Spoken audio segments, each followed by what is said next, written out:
Premiere प्रथम वचन दुई प्रेमी परस्पर हाथ केबे भी छाड़िबेनी। प्रेमर द्वितीय वचन जेबे प्रेमी हजिଯିब तेबे निज प्रेम को पुनः पाइबा पाई समस्त संसार खोजिबा को पड़ु खोज। प्रेमर तृतीय वचन निज प्रेमींकर मन को प्रेम कर शरीर को नुह। प्रेमर चतुर्थ वचन जदि प्रेम रे प्रेमी अनुचित मार्ग रे चली जाती तेबे बलपूर्वक हेउ पछे प्रेमी को अटकेबा प्रथम धर्म हेइथाय।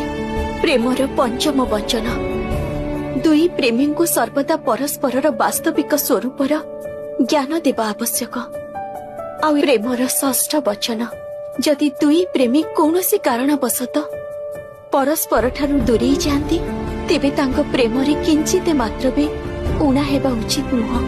प्रेमर सप्तम वचन समय आसिले प्रेमी को निज प्रेम निमंते सबु किछि करिबा को पड़िबो।